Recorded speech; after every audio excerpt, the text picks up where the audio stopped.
गोविंद ने ब्रजवासियों के सहित गिरिराज बाबा की परिक्रमा लगाई, वृंदावन में आए गए। देवराज इंद्र ने अपने सेवकों से कहा, दीपावली निकल गई, अभी तक इन ब्रजवासियों ने मेरी पूजा क्यों नहीं करी, जरा चलकर देखो। देवराज इंद्र का सेवक नीचे ब्रज में आया तो भैया ब्रज में तो एक अलग ही माहौल है। सब लोग गिरिराज बाबा की जय जयकार लगा रहे हैं। देवराज इंद्र का सेवक दौड़ा दौड़ा देवराज इंद्र के पास आकर कहता है, महाराज गजब हो गया, अब आपका कोई नाम लेने वाला वृंदावन में नहीं है। एक कृष्ण नाम का ग्वाला है जिसने स्वयं गिरिराज बाबा की पूजा करा दी, आपकी पूजा पर रोक लगा दी। अब तो यहां पर देवराज इंद्र बड़ा क्रोधित हुआ और यहां पर भगवान को न जाने कितनी तो अपशब्दों का प्रयोग करता है। देवराज इंद्र कहते हैं, बाचालम बालिसम स्तब्धम अज्ञम पंडित मानिनः कृष्णम मर्तमुपाश्रित्य गोपा में चक्रुर प्रियम। इस गमार ग्वाले कृष्ण की बातों में आकर इन मूर्ख ब्रजवासियों ने मेरी पूजा नहीं करी, मैं किसी को जिंदा नहीं छोड़ूंगा। और आदेश दिया, गणम सांवर्तकम नामा मेघा नाम चांतकारिणाम। सांवर्तक मेघों को आदेश दिया कि इतना भीषण जलप्रपात करो, पूरे ब्रज को डुबा डालो। अब तो महाराज ब्रज के ऊपर कारे कारे पीरे पीरे बदरा मड़राने लगे। ब्रजवासी घबराए। गोपा गोप्यश्च सीतार्ता गोविंदम शरणम ययुः। सबरे कन्हैया की शरण में आ गए। लाला हम सब तेरी शरण में हैं।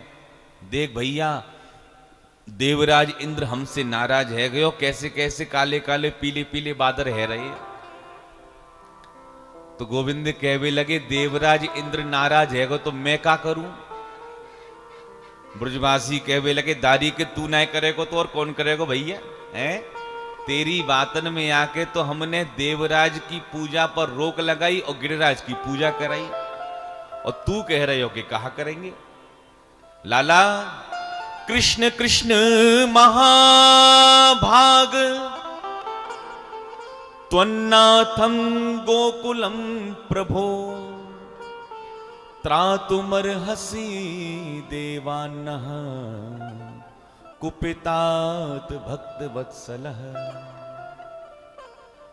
लाला कन्हैया, हम सब तेरी शरण में है, तू हम ब्रजवासियों को नाथ है। त्वन्नाथम, तू गोकुल को नाथ है, तू वृंदावन को नाथ है, तू जैसो कहे को हम तो वैसो ही करेंगे। तो गोविंद कहने लगे, इतनी घबरा काई क्यों रहे हो, जा देवता की पूजा करके आए हैं, चलो भाई देवता की शरण में। मेरो देवता ऐसो वैसो ना है, सांचो देवता है। सबरे ब्रजवासी दौड़े दौड़े आए गिरिराज बाबा की तलहटी में।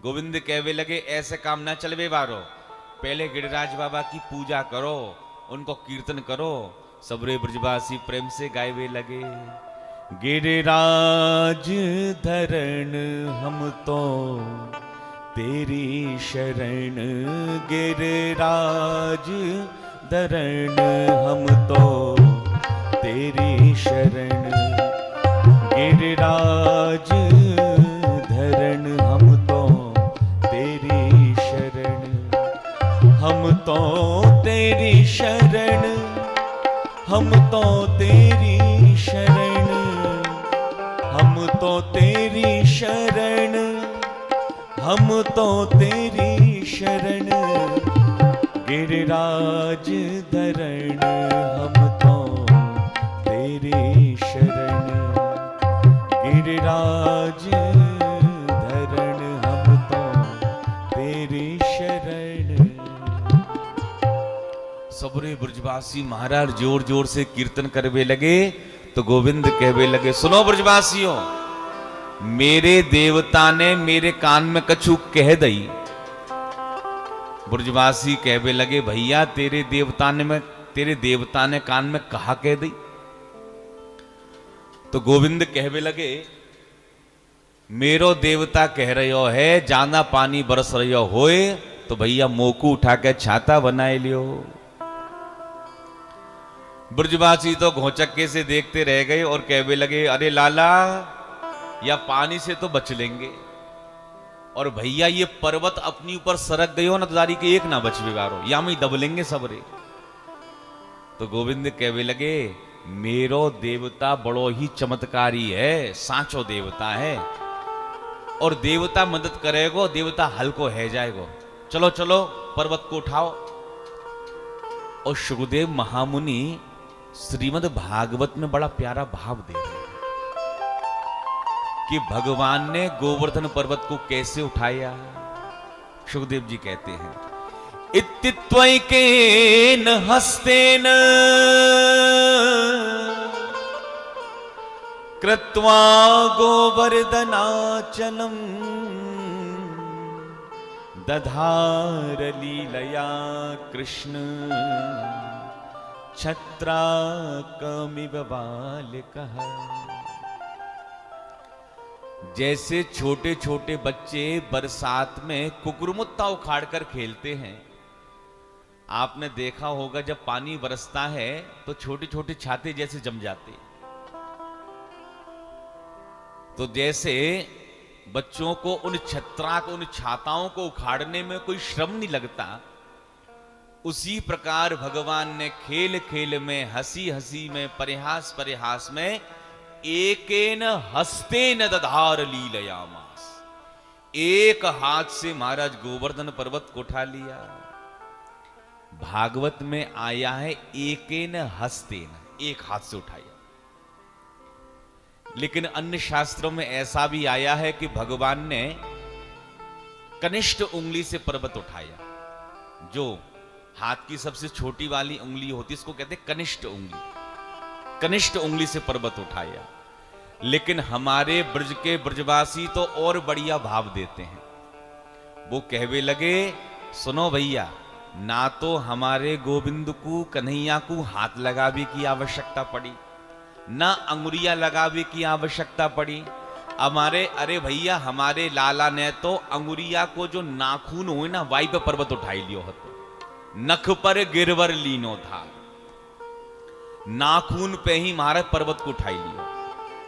प्रेम से बोलिए राधे राधे। भैया ब्रजवासियों ने लाठी लगाई लिए, डंडा लगाई लिए, कंधा लगाई लिए। ब्रजवासी कहने लगे, भैया कन्हैया गजब है गयो, भैया हमें पतो ना हती, इतने बड़े पहलवान बन गए हम, देखो हमने इतनो बड़ा पर्वत उठाई लियो। तो गोविंद कहवे लगे, माखन चुरा के ना खवा तो इतनी ताकत आती तुम्हारे अंदर। ब्रजवासी कहवे लगे, लाला बस तेरे माखन को चमत्कार है बस। लेकिन भैया इतनो मूसलाधार जलवृष्टि हो रही है।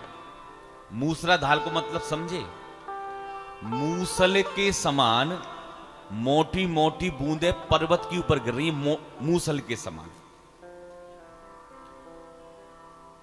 यदि आपने गोवर्धन पर्वत का दर्शन किया हो, शिखर पर यदि ऊपर गए हो, तो आज भी बरसात के निशान बने हुए हैं पर्वत के ऊपर।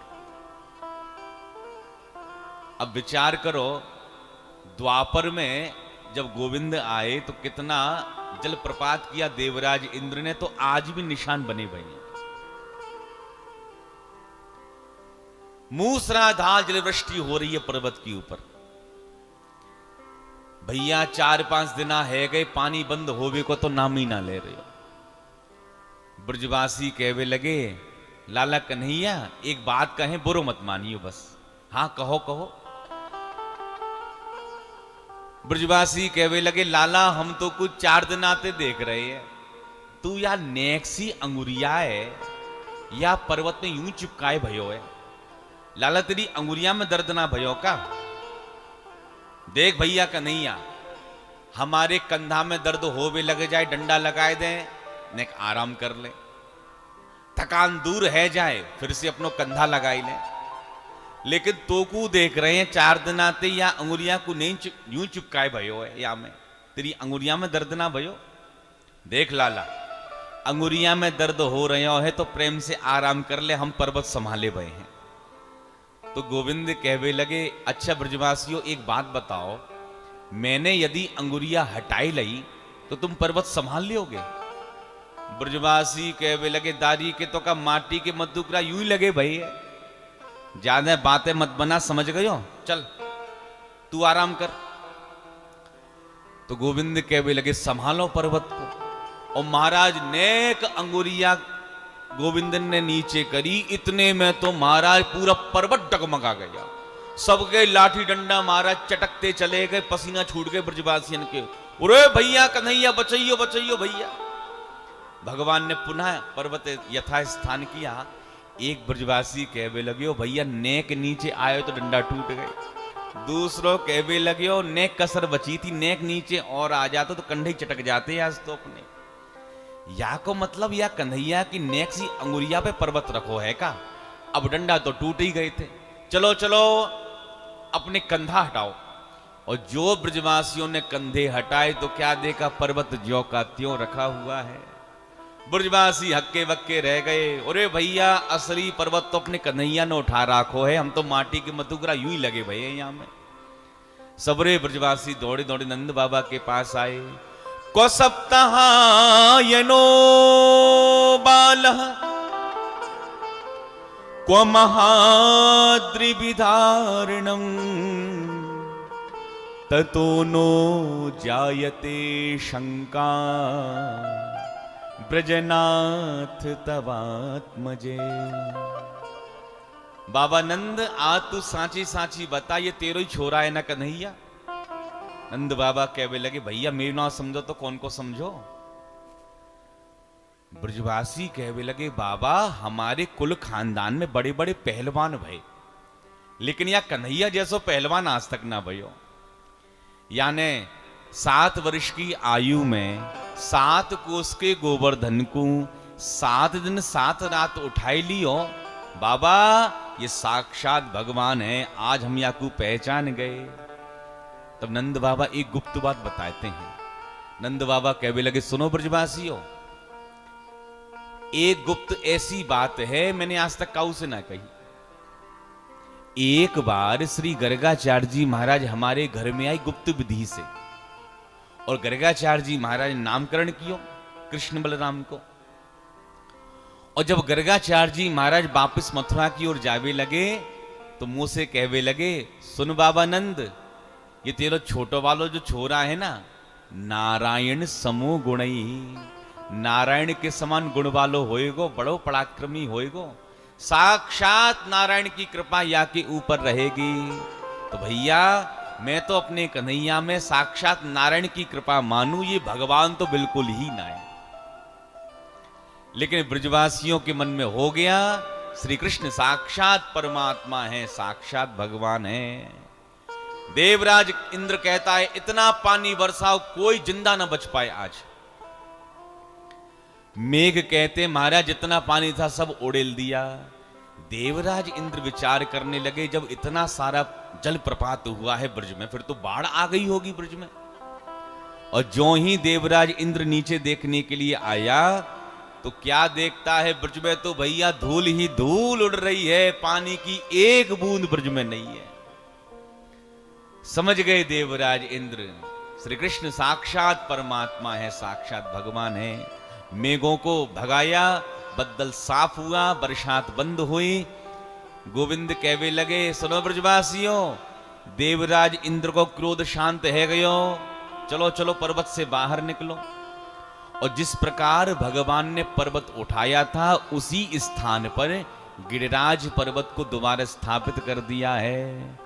भगवान पितम शैलम स्वस्थाने पूर्ववत प्रभो पश्यतां सर्वभूतानां स्थापयामास लीलया। स्थापयामास लीलया, स्थापित कर दिया है। गिरी माने पर्वत, पर्वत को प्रभु ने उठाया, तब से भगवान का नाम गिरधारी हो गया है। बोल गिरधारी भगवान की। कार्तिक शुक्ल तृतीया से कार्तिक शुक्ल नौमी तक देवराज इंद्र ने पानी बरसाया 7 दिनों तक, और कार्तिक शुक्ल दशमी में देवराज इंद्र आते हैं और 10 श्लोकों से भगवान की सुंदर स्तुति करते हैं। विशुद्ध सत्वं तव धाम शांतम तपोमयं ध्वस्तरजस्तमस्कं मायामयोऽयं गुण संप्रबाहो न विद्यते ते ग्रहणानुबंधः। विशुद्ध सत्वम, हे प्यारे प्रभु, विशुद्ध सत्व में स्थित आप साक्षात परमात्मा हैं। मायामयोऽयं गुण संप्रबाहो, हे प्यारे, माया आप पर प्रभाव नहीं डाल सकती, क्योंकि आप त्रिगुणातीत हो। सत्व रज तम से परे है, वो त्रिगुणातीत हो प्यारे।